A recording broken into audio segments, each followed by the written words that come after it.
Good evening, local warriors. I'm Dana Zulik, and this is Local Wars. So, tonight we're going to keep picking away at a few things that I want on this channel to refer back to so that later on, people, if they want, can listen to the actual decision by the Court of Appeals in our case. So, this is going to be very simple. I'm not going to do much of an intro other than to remind everybody about, I always use the wrong hand, the crisis line. It's a great tool if you're just even feeling overwhelmed or anxious. I know it's called the National Suicide Prevention Line, and they do that, but they also help with all kinds of things. Um, just feeling overwhelmed or whatever. Um, I wanted to start in my intro sharing positive stories, so I'm going to go ahead and do that since that's something new that I want to try to get in the routine of doing. And I think it's a good story. So, since hopefully this episode will be up even when we have a lot more followers than we do now, um, it'll still be a good story to remember things by. So, um, there was a situation back when. So first of all, I was an Army recruiter. So for those of you that don't know, I am a veteran, and after I was in Iraq, I uh, became a recruiter. So it was about 2007 and I was a recruiter in West Bend, Wisconsin, and I worked in the high schools. That was my niche, I guess you could say, is high schoolers. And so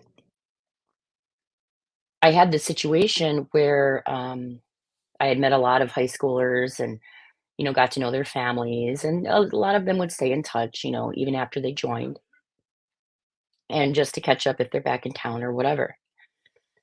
Well, after I get out of the army and I have a couple of children and I open up a photography business, it was actually located in the strip mall where Subway used to be in downtown Richfield, I guess you could call it, over by the pig.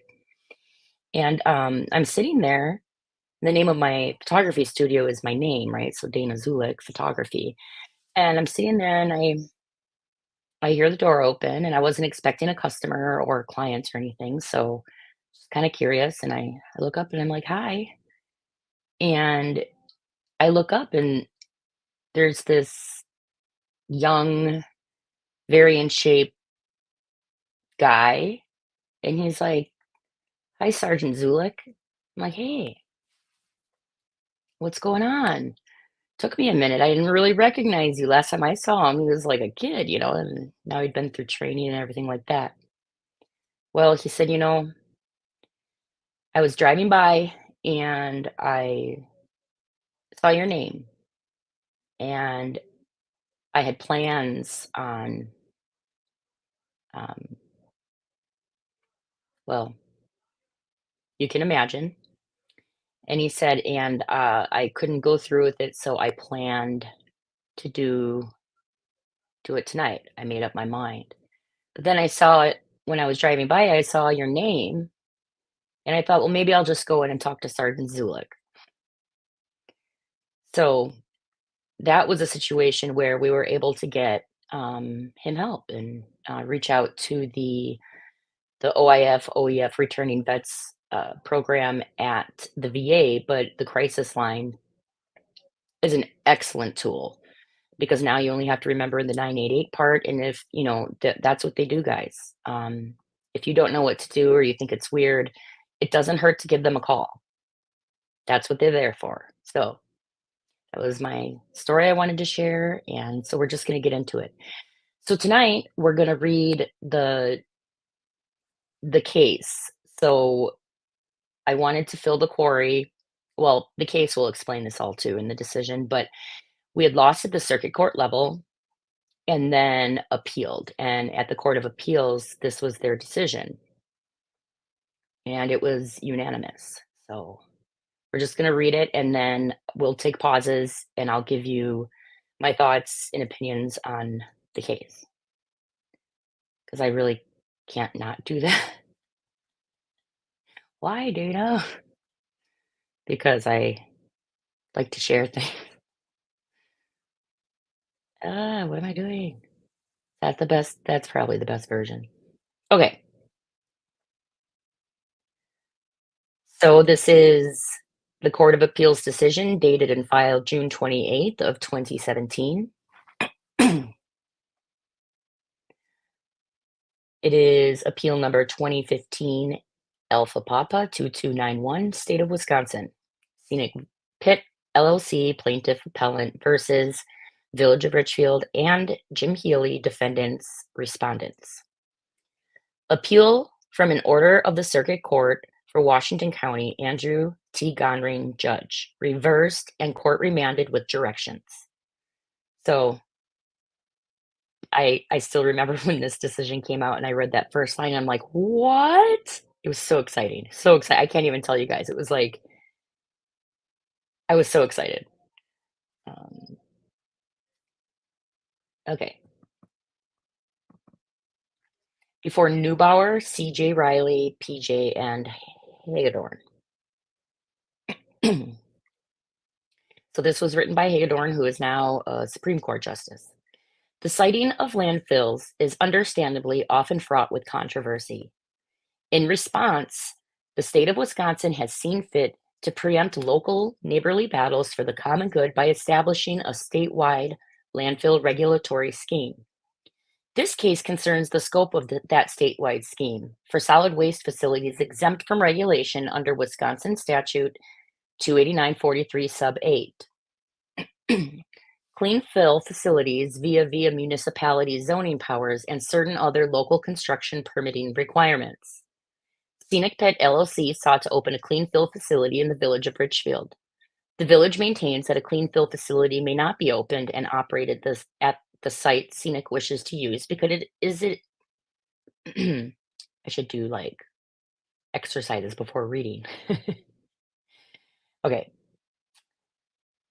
The village maintains that a clean fill facility may not be opened and operated at the site Scenic wishes to use because it is not zoned for such activities, and because Scenic must, as a prerequisite, comply with local construction, stormwater, and erosion permitting requirements as well.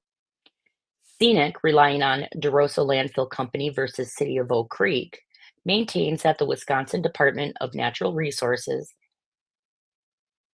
has, pursuant to state statute and the administrative rules promulgated thereunder, exempted clean fill facilities from the local approvals identified by the village, namely zoning and certain construction, stormwater, and erosion permitting requirements. We agree with Scenic and reverse the court order granting summary judgment to the village. Background. Thomas and Dana Zulick founded Scenic Pit LLC for the purpose of operating a solid waste facility. In October of 2014, the Zulicks, through a separate LLC, accepted an offer contingent on financing to purchase an abandoned gravel pit in the Village of Richfield. In the days following, Thomas Zulick contacted the village and expressed his desire to use the gravel pit for a clean fill facility, which is a landfill that accepts only certain kinds of low hazard waste under Wisconsin Statute 28943 Sub 8. The village told Zulick that current zoning prevented the property from being so used. Scenic disagreed and argued that current zoning allowed quarry restoration, which included using the property for clean fill. That dispute became moot, however, when the village passed an ordinance rezoning the property to RS1, a designation the parties agree conclusively prohibits use as a landfill, clean or otherwise. Scenic sought to move forward with the project anyway. It sent a letter to the village on March 3rd of 2015 requesting requesting specification of any local approvals it needed to operate the property as a landfill. The village responded with a list of requirements, among them amending the village's comprehensive plan, rezoning the property, applying for a conditional use permit, and obtaining construction, stormwater, and erosion permits, along with approval from the village engineer for an erosion and sediment control plan. Undeterred, the Zulicks purchased the site of their proposed landfill on May 21st of 2015. That same day, the village board met and passed a resolution directing the village attorney to take any and all measures to ensure that Scenic complied with zoning and other local approvals. Scenic subsequently sought construction permits from the village to begin the landfill project, but it did not attempt to acquire the stormwater and erosion permits or a change in zoning. The village denied the construction permits. In order to comply with Wisconsin Statute 283 and Wisconsin Administrative Code Chapter NR 216, Scenic did apply for and obtain a Wisconsin Pollution Discharge Elimination System, which is referred to as WIPDIS, general permit from DNR for construction site stormwater runoff and erosion control. Oh, Melanie Little says we read footnotes. Let's see down here. Footnote 4 provides that instead of issuing separate permit to an individual point source, the department may issue a general permit applicable to a designated area. A point source is a discernible, confined, and discrete conveyance of stormwater for which a permit is required under Wisconsin Statute 28333, like a municipal storm sewer, Wisconsin Admin Code NR 21602 sub 22. Okay. In light of the opposition, Scenic filed this action seeking a declaratory judgment that it need not comply with any local approvals. Specifically, the village's zoning and construction stormwater and erosion control ordinances, and a permanent injunction restraining the village from interfering with plaintiff's proposed plan. 5, the complaint also requested a writ of mandamus directing the village to issue the construction permits it requested. Scenic named the village administrator, Jim Healy, as a defendant as well. For ease of reading, we refer to the village and Healy collectively as the village. Okay. Scenic moved for partial summary judgment on whether it was required to obtain any local approvals as defined in 289.33 sub 3 sub D. The village also moved for summary judgment and sought dismissal of the complaint. The circuit court denied Scenic's motion and ordered summary judgment be granted in favor of the village. The court reasoned that per Willow Creek, discussed later in this opinion, Scenic must comply with all local ordinances unless state and local interests are diametrically opposed. Because the village's zoning and stormwater and erosion ordinances were not diametrically opposed to the state interests, the court concluded that Scenic remains subject to these requiremends. Scenic appeals from this order. Discussion. We review the Circuit Court's grant or denial of summary judgment de novo. Romero versus West Bend Mutual Insurance Company. Summary judgment is appropriate when there are no disputed material facts and the moving party is entitled to judgment as a matter of law. The issue before us is whether Scenic is exempt from compliance with local approvals, as defined in Wisconsin Statutes 289.33 3D, and whether the village's zoning and construction stormwater and erosion ordinances are such local approvals. Whether the court properly denied Scenic's motion for summary judgment depends on construing various statutes and regulations to determine whether they preempt the village's zoning ordinance and stormwater and erosion regulations. These are questions of law we review de novo. We hold, consistent with DeRosso, that Scenic need not comply with the village's zoning and construction, stormwater, and erosion requirements because the legislature has expressly withdrawn the village's power to act. I get a little passionate when reading this, guys, because it's like, how many times do the courts have to tell them?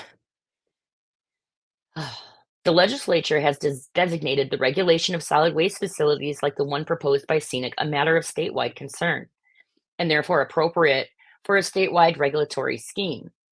DeRosso. However, this designation does not necessarily foreclose local action. A municipality may regulate matters of statewide concern so long as such ordinances do not conflict with the state legislation. DeRosso. Ordinances that conflict are preempted by state law. An ordinance is preempted when any of the following 4 tests are satisfied. Number 1, the legislature has expressly withdrawn the power of the municipality to act. Number 2, the ordinance logically conflicts with state legislation. 3, the ordinance defeats the purpose of state legislation. Or 4, the ordinance violates the spirit of state legislation. Anchor Savings and Loans. Thus, the preemption question is generally one that must be answered with regard to the unique statutory scheme at issue. The solid waste regulatory scheme prescribes a robust and comprehensive process involving state and local authorities for the siting and construction of solid waste facilities. Before establishing a solid waste facility, an applicant must file an initial site report with the DNR and request an itemized list Oh, here we go. Number 7. I want to read this footnote because when it comes to the animal cases, this is the part that I really wish the circuit court would listen to. So, footnote 7, the legislature saw fit to add an unusually extensive list of legislative findings motivating the statewide regulatory scheme here. Among the highlights, the legislature notes that solid and hazardous waste is unavoidable and used by everyone, but that it often raises legitimate concerns by neighbors. Um, so, citing of these facilities should include the views of local authorities, and current processes were not adequate to resolve many of the conflicts which arise during the process of establishing such facilities. In view of these things, the legislature indicates their intent was to create a comprehensive policy overseeing solid waste disposal and hazardous waste facilities to avoid arbitrary or discriminatory policies and action of local governments which obstruct the establishment of solid waste disposal facilities and hazard waste facilities, all the while considering the views of local citizens and protecting the environment in an economically viable way. See Wisconsin Statute 289-33-2. Let's go back. Okay. Before establishing a solid waste facility, an applicant must file an initial site report with the DNR and request an itemized list of local approvals from the affected municipality. After the request for local approvals, the affected municipalities may, by adopting a siting resolution, choose to participate in a process of negotiation and arbitration overseen by the Waste Facility Siting Board. If a siting resolution is passed, the negotiation begins between the applicant and the local committee made up of various affected municipalities. If this process fails to yield an argument, or I'm sorry, if this process fails to yield an agreement, then the parties may arbitrate the matter before the Waste Facility Siting Board. In addition to the above procedure, the applicant must file a feasibility report and a plan of operation with the DNR. After an applicant jumps through all of the preceding hoops, DNR then issues an operating license. Our Supreme Court observed that this may be an expensive process that can take years. See DeRosso. However, the legislature has given the DNR discretion to exempt certain low hazard waste facilities, for example, clean fill facilities like the one proposed by Scenic, from the more exacting regulation. See also DeRosso, explaining that the predecessor statute to 289-43 authorizes the DNR to exempt low hazard waste facilities from certain statutory and regulatory requirements. Pursuant to this statutory authority, DNR promulgated Wisconsin Administrative Code NR 500-08, exempting operators of clean fill facilities from compliance with the requirement of NR 500 to 538. Among the exempted provisions is the requirement in Wisconsin Administrative Code NR 512-061 to apply for all applicable local approvals specified by a municipality. See DeRosso. The scope of local approval as defined in Wisconsin 289-33-3D is addressed below. Whether Wisconsin Statute 289-43-8 coupled with DNR regulations expressly withdraws the powers of municipalities to require compliance with local approvals as defined for clean fill facilities was squarely addressed by the Supreme Court in DeRosso, and the answer is yes. Well settled case law. Jim Healy, John Jeffords, the board.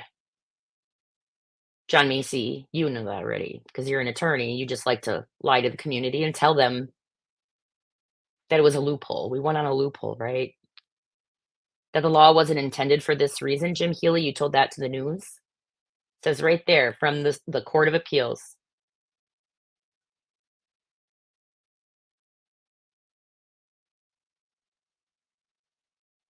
Yep. So whether 289, the Wisconsin Statute 289-43-8, coupled with DNR regulations, expressly withdraws the powers of municipalities to require compliance with local approvals as defined for clean fill facilities, was squarely addressed by the Supreme Court. DeRosso, the answer is yes. So Richfield's powers are withdrawn. In DeRosso, the plaintiff sought to open a clean fill facility in the city of Oak Creek. The DNR approved the plaintiff's proposal. However, citing environmental concerns, Oak Creek passed a resolution forbidding the operation of the clean fill facility. As here, the plaintiff sought a declaratory judgment and an injunction restraining the city from interfering with the proposed plan. We had a roadmap. I tried to tell people in the community. This case was so similar to our case. We literally had a roadmap of what the law says, and we tried to tell the community that and tried to work with the community, tried to negotiate, tried to mediate. Nobody wanted to sit down with me. No one. You all know I offered so many times.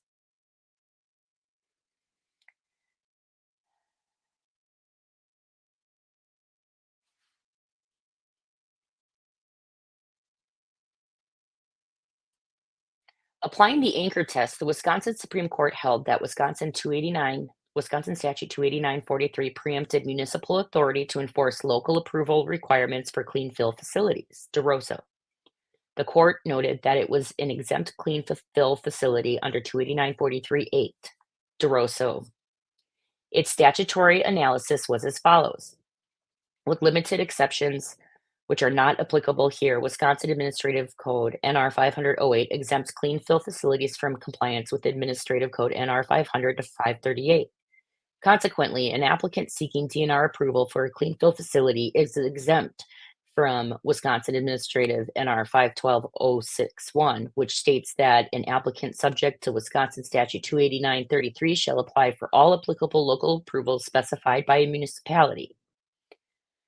Wisconsin statute requires 28922(1)(m) requires in pertinent part that prior to constructing a solid waste disposal facility or a hazard waste facility, the applicant shall apply for each local approval required to construct the waste handling portion of the facility. DeRosa.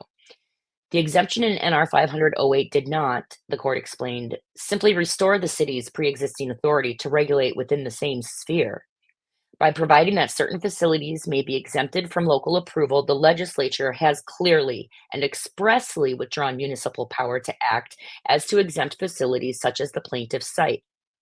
The regulations enacted pursuant to an express legislative grant of authority in Wisconsin Statute 28943.8 exempt clean fill facility operators from the requirement that they apply for local approvals. If such operators need not even apply for local approvals, we fail to see how, as the city suggests, they could nevertheless be subject to them.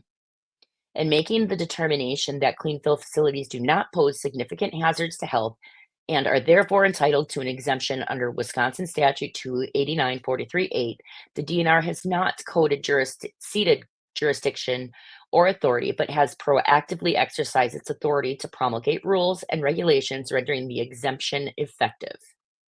So, I don't know, guys. I mean, I think a lot of the people in the community that are upset about losing their park and all this other stuff they talk about, you know, I'm not even sure they read this.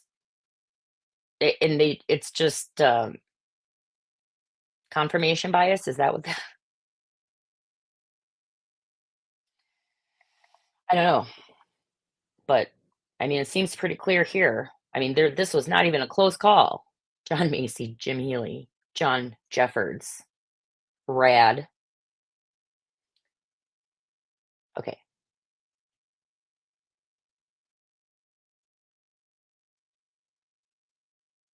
Okay. Thus, the court concluded that 28943.8 and NR 500-08 preempted the city's ordinances under the first anchor test by expressly withdrawing municipal power to require compliance with local approvals required to construct the clean fill facility, DeRosa. At oral argument, the village more or less conceded, as it must, that if DeRosa remains good law, its argument is left with the hair-thin lifeline that zoning is not a local approval under the statute. Hence, the village directs us to Willow Creek Ranch versus Town of Shelby 2000, which the village contends walked back the language in DeRosa by limiting the scope of local approvals that are automatically preempted to only local approvals relating to the operation, not location of clean fill sites. In Willow Creek, the plaintiffs sought to open a game bird farm where local zoning prohibited it. The plaintiffs maintain that DNR licensing scheme for such farms preempted the local zoning ordinances. the Supreme Court disagreed and held that the local zoning ordinances did not conflict with the state regulation.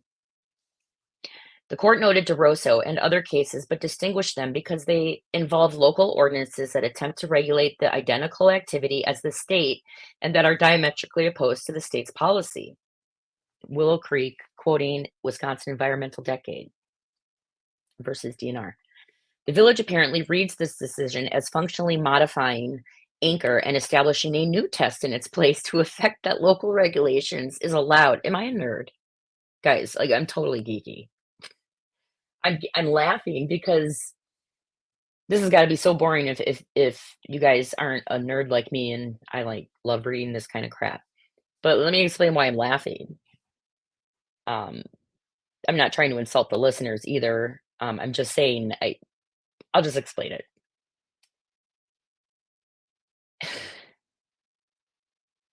Hold on. When he says the village apparently reads this decision as functionally modifying the anchor, I mean that's like the Supreme Court's way of being like, so because Willow Creek mentioned something like that, like all of a sudden the anchor test is modified? Like what?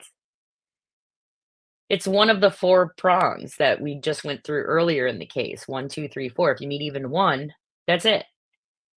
And we make the first one, so that's it. It's a statewide concern. But here, I feel like the court, in the most professional way possible, is kind of mocking them.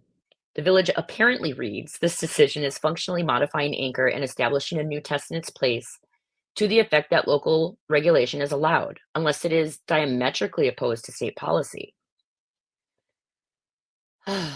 Thus, the village maintains that its zoning ordinances is not diametrically opposed to DNR's licensing scheme and not preempted. The village misreads Willow Creek, which rests on an analysis of an entirely separate statutory scheme. Damn. Boom. In other words, guys, we're not even in the same book. Like I thought maybe you're in the wrong chapter, right? Like maybe we're reading the same book, but you're like not even in the library. Like you're in a library in another country somewhere. Like the village misreads it. It's not even the same statutory scheme. The court's diametrically opposed language, only cited once, reflected the court's conclusion that their prior cases, including DeRosso, involved a direct conflict that did not exist in that case, nothing more.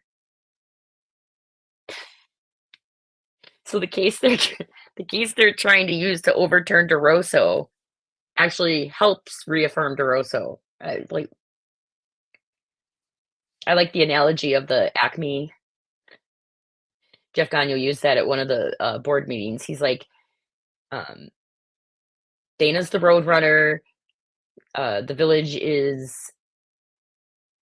the coyote, and John Macy and the Municipal Law and Litigation Group are Acme Corporation. Every time the village tries something, it just they end up just hurting themselves and what they do.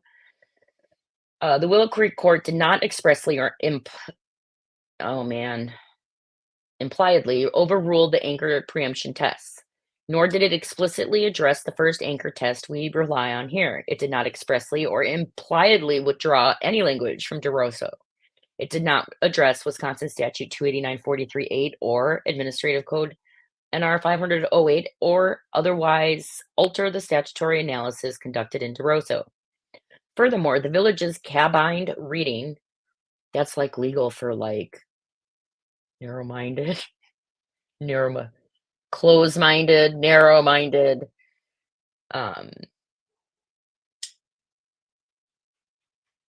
lack of understanding. Should we look up the definition of cab? I gotta look it up. Cabined. I know this. I mean, I feel like I can use it in a sentence. Let's see what Google has to say.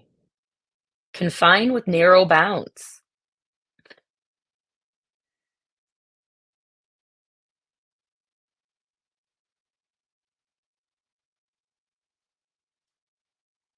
Getting text from Courtney. Oh, no, it looked up Cabine. Oh,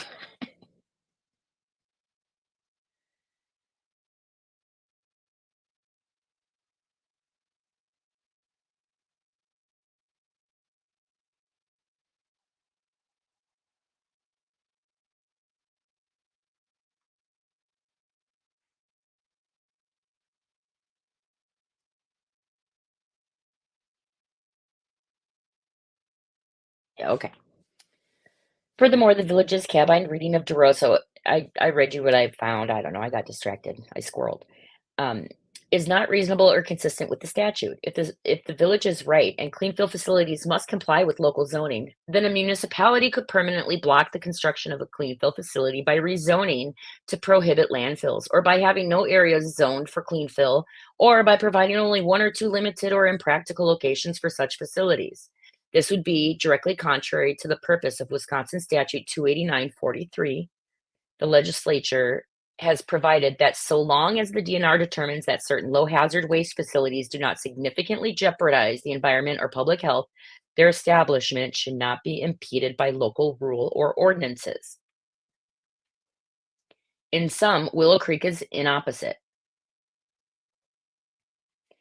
This case is not about local zoning versus statewide licensing authority. Rather, the question here is whether this particular statutory scheme preempts local approvals required to construct a clean fill facility by expressly withdrawing the municipality's power to act. This statutory interpretation question has been settled by DeRosa, which remains authoritative and unmodified. So we reaffirmed case law, guys. See, there it is. We reaffirmed it. All this nerdy stuff. But we reaffirmed an old case. This wasn't like the village proposed. It wasn't some groundbreaking. Nope. Well settled case law. Just need a little reminder. So we have reaffirmed it. Local approvals required to construct such a facility as defined by Wisconsin Statute 28933-3D are preempted and no longer required for exempt clean fill facilities. Because we conclude that the legislature has expressly withdrawn the village's power to act, we need not address the remaining three anchor tests. The outstanding question is whether the village's zoning ordinances and construction stormwater and erosion regulation are local approvals. Any requirement for a permit, license, authorization, approval, variance, or exception, or any restriction, condition of approval, or other restriction, regulation, requirement, or prohibition imposed by a charter ordinance, general ordinance, zoning ordinance, resolution, or regulation by a town, city, village, county, or special purpose district. The definition then includes a lengthy, non-exhaustive list of enumerated statutory local approvals, among them police powers of the village board, and conferring zoning power to villages, and construction site erosion control and stormwater management zoning.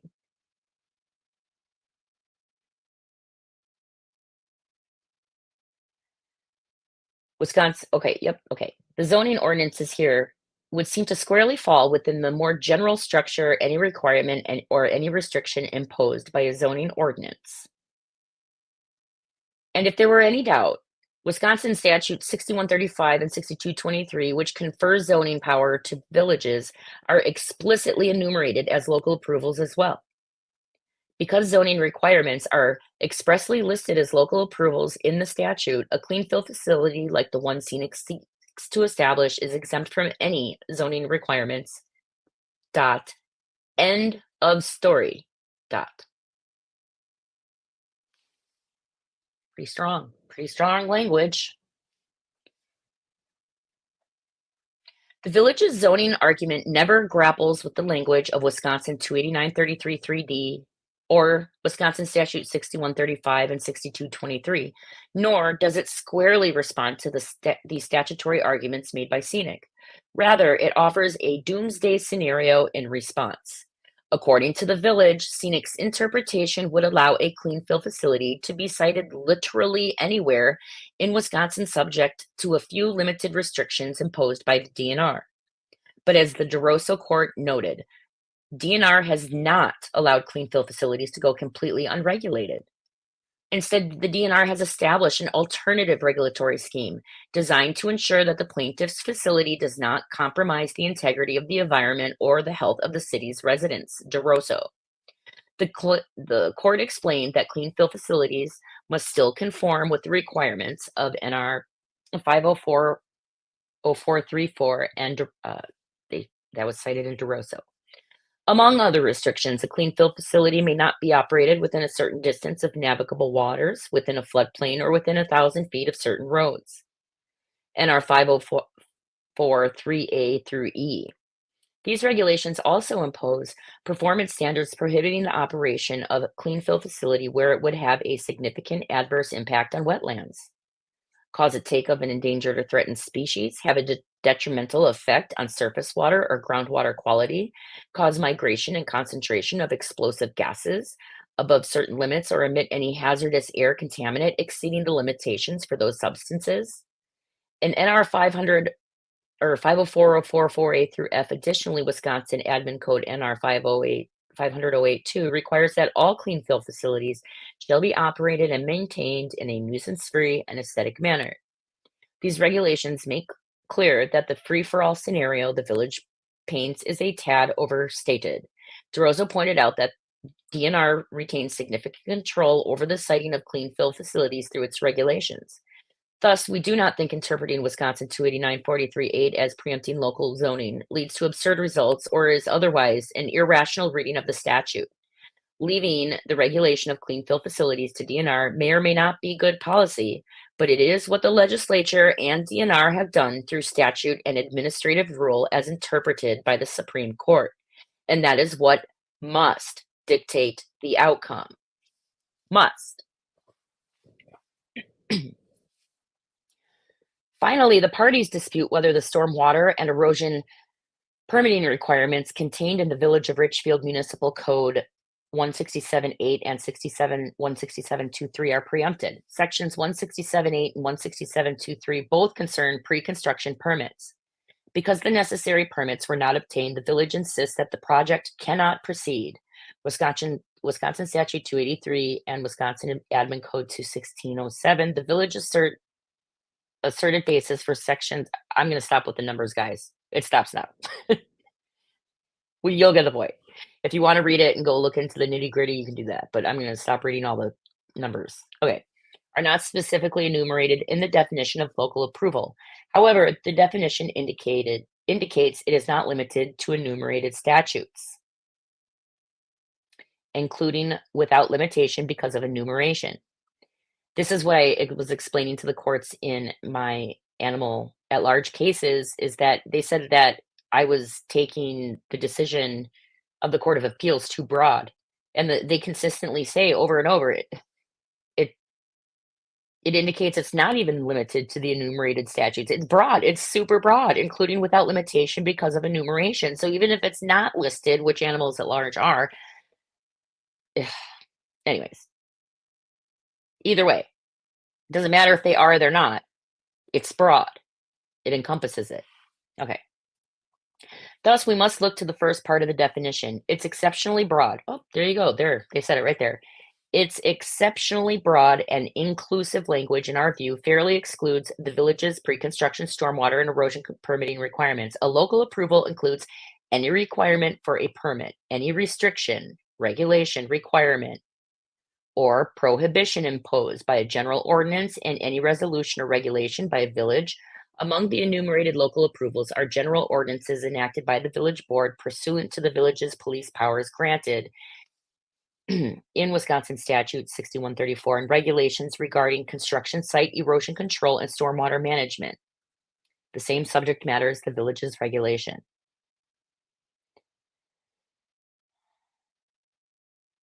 The village responds that it is required by DNR to obtain its own municipal whip disc permit, which you'll find out in another episode that they kind of let go into non-compliance at one point.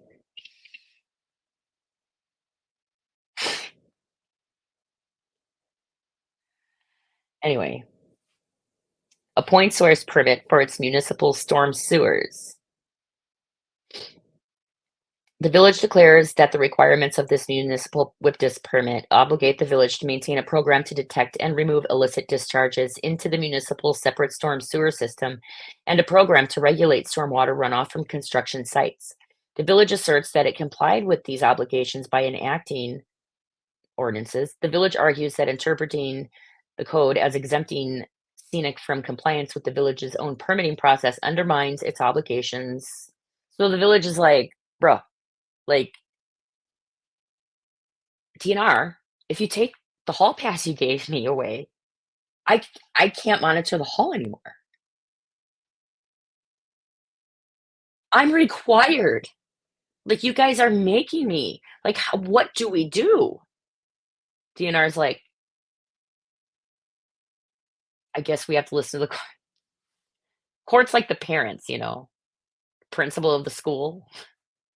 It's just so silly. Um,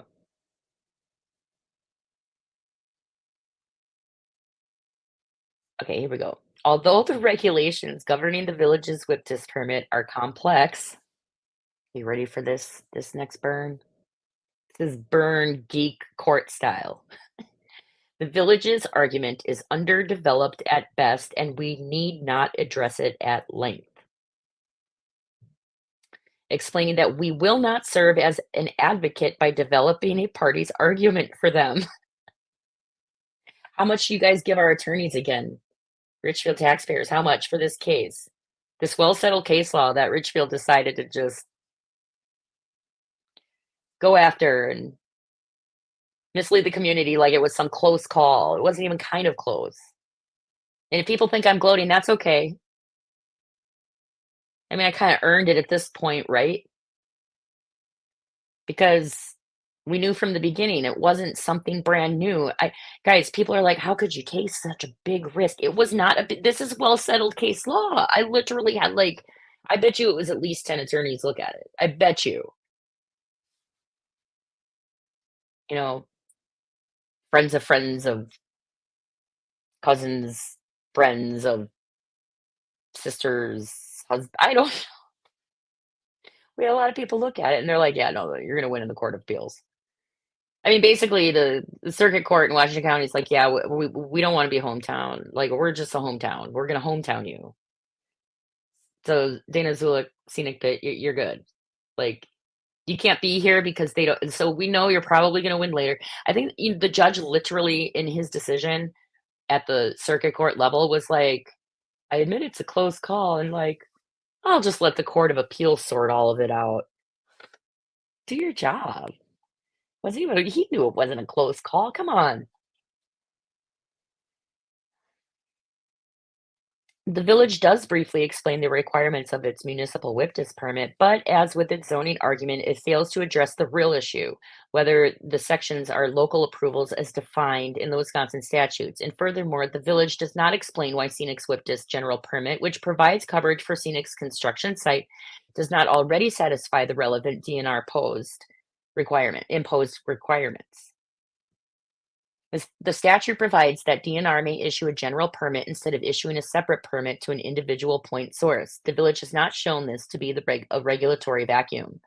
Scenic must comply with the stormwater and erosion requirements in its WIPDIS general permit as well as any other applicable DNR regulations going forward.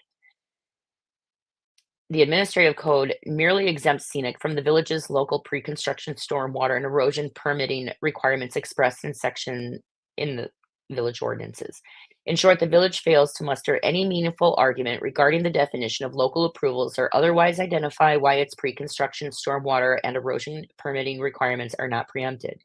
We see no reason DNR cannot, through Wisconsin administrative NR 500-08, create an exception to its own regulations contained in Wisconsin Admin Code NR 21607, and the village makes no argument that DNR cannot do so. Indeed, DeRosso explained that NR 500-08 was intended to do just that, create a blanket exemption from certain DNR regulations, including the requirement to comply with the local approvals as defined required to construct the facility. See DeRosso. Such a blanket exemption was intended to preempt all exclusionary local regulations and ordinances. Given the sweeping definition of local approvals, we conclude that the village's zoning ordinance and construction, stormwater, and erosion regulations are included. The zoning ordinance is expressly enumerated as a local approval, and the definition of local approvals is broad enough to include the village's identified permitting requirements, even though they are not expressly enumerated. The village makes no real argument otherwise, and instead, the village wishes us to focus on the policy consequences of the preemption analysis rather than the analysis itself. Our question is whether the zoning ordinance and construction stormwater permitting requirements are local approvals as defined by statute. We conclude they are. Conclusion. Wisconsin Statute 28943 and Wisconsin Admin Code NR 500-08 have expressly withdrawn the village's power to require clean fill facilities to comply with local approvals as defined in Wisconsin Statute 28933-3D, among them zoning and stormwater and erosion permitting requirements. Accordingly, we reverse the circuit court's order granting summary judgment to the village and remand with directions that the circuit court grant Scenic's motion for partial summary judgment by the court, order reversed, and cause remanded with directions recommended for publication in the official reports. So there it is, guys. Oh my gosh, look at this footnote. Should we rule in favor of Scenic, the village argues that granting summary judgment in Scenic's favor is inappropriate. The village argued in its brief that a genuine issue of material fact exists as to whether Scenic's proposed landfill would comply with the I can't even finish reading that. But the guy could be bad. We could wait a minute. Maybe that person could rob that store. We be we better get him before the village argues. Well, even if they win, I mean, we really don't think summary judgment is fair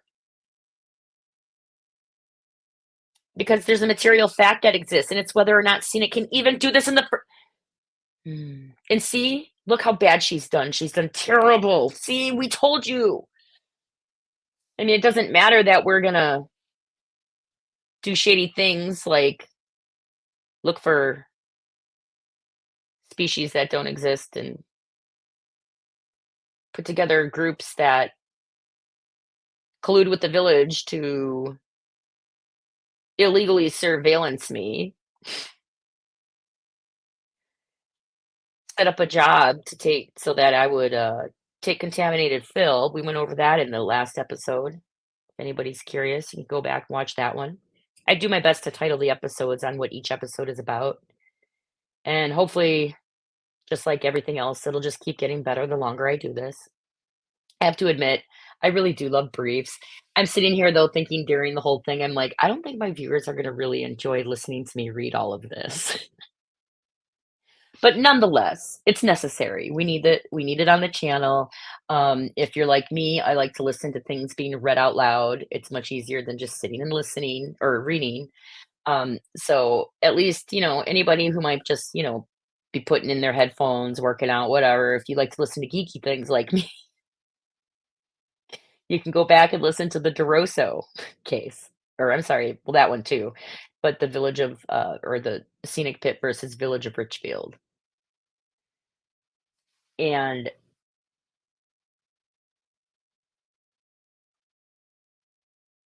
I mean, the case is simple, right? It's direct, it's concise, it was strong. There's nothing to question. I mean, there's nothing arbitrary. Is that the word I'm looking for? It's well settled case law. It's a no-brainer. There was no close call.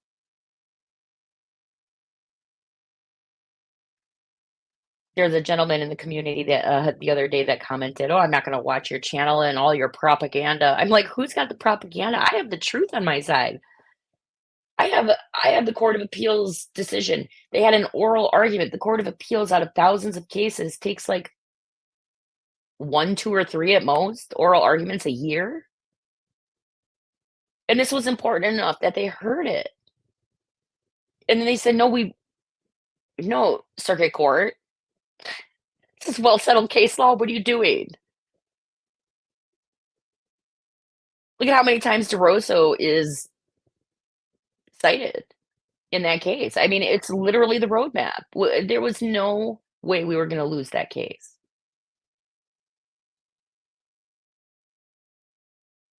but it fell on deaf ears in the community. In fact, a lot of people after we won, that's when they doubted the village. There's a bunch of people that just stayed out, because their whole thing was they just want to use the property and whatever.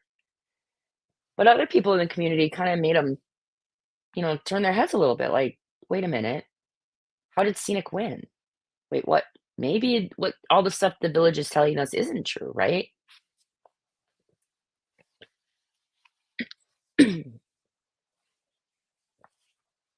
Sorry, it's like I'm sitting in a weird position tonight.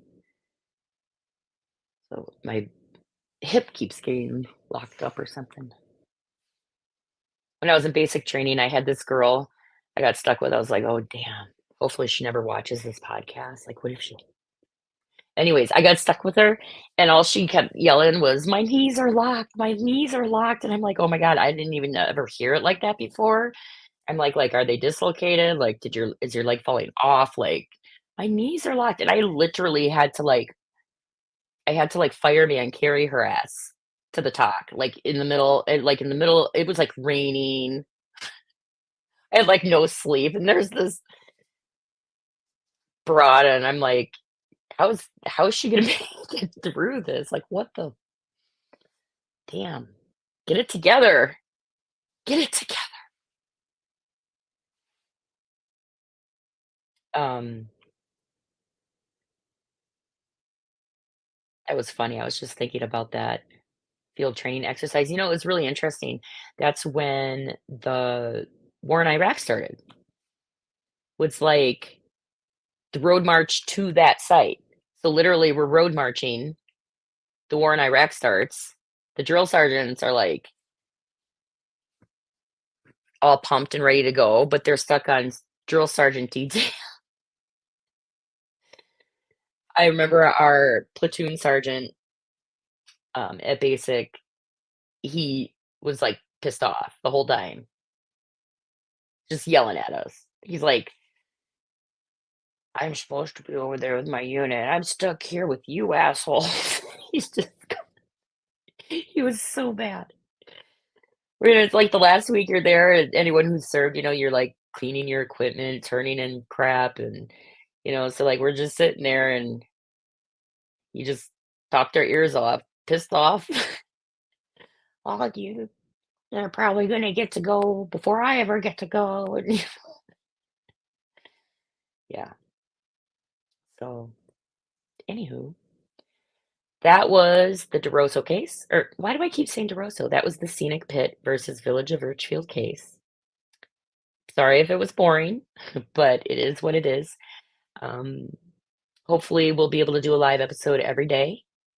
But every other day, I try to shoot for sure, for sure. But I want to keep plugging away at putting these episodes out so that we can build the channel with information and resources. So if you haven't already, please subscribe. Wait, where? How do I get there? Whoop. Okay, maybe I should just get my nails done first. Please subscribe, like, and share, and hit the dingy bell thingy to get notified when we go live. And remember, oh, I want to thank everybody too that reached out after the last episode.